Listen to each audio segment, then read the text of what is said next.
ഈ നഷ്ടപ്രണയത്തിനെ കുറിച്ചുള്ള അഭിപ്രായം? ഇത് ചോദിക്കുന്ന സമയത്ത് പെട്ടെന്ന് ഓർമ്മ വരുന്നത് ജലാലുദ്ദീൻ റൂമിയുടെ ഒരു വാക്കാണ്. നഷ്ടപ്പെടുന്നതെന്തും മറ്റൊരു രൂപത്തിൽ തിരിച്ചു വരുന്നുള്ളതാണ്. അപ്പോൾ നമ്മൾ ഈ കാലത്ത് ഏറ്റവും കൂടുതൽ പ്രണയം ഇങ്ങനെയൊക്കെ പറയുന്നുണ്ടെങ്കിൽ പോലും ഒരുപാട് പ്രശ്നങ്ങൾ അതിൻ്റെ അകത്ത് നിലനിൽക്കുന്നുണ്ട്. ശരിക്കും ഈ ഡെഫിനിഷൻ തന്നെ വളരെ വ്യത്യസ്തമായിട്ട് പറയുന്ന ഒന്നാണ്. ഇന്നത്തെ കാലത്ത് പല രീതിയിലാണ് ഇതിനെ വ്യാഖ്യാനിക്കുന്നത്.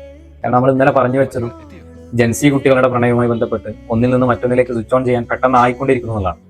അപ്പൊ ഈ കാലത്ത് എത്രത്തോളമാണ് ആളുകൾക്ക് അതിന്റെ ആഘാതം സൃഷ്ടിക്കാന്നുള്ളത് നമ്മൾ ശരിക്കും അനുഭവിച്ചറിയുന്നവർക്ക് അത് പറയാൻ പറ്റുള്ളൂ.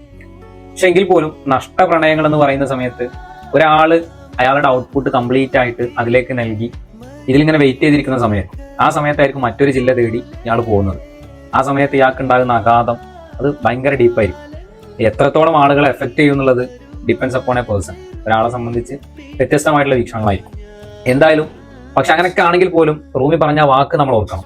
അത് ഒരാൾക്ക് നഷ്ടപ്പെട്ടിട്ടുണ്ടെങ്കിൽ അത് മറ്റൊരു രൂപത്തിൽ അയാൾക്ക് ഏതെങ്കിലും വിധത്തിൽ, ചിലപ്പോൾ നല്ലതിനാകാം, അങ്ങനെ ഒരു വിധത്തിൽ അതിന് മറിച്ച് നമുക്ക് കിട്ടുമെന്നൊരു പ്രതീക്ഷ നമ്മളിൽ ഉണ്ടായാൽ മതി എന്നുള്ളതാണ്.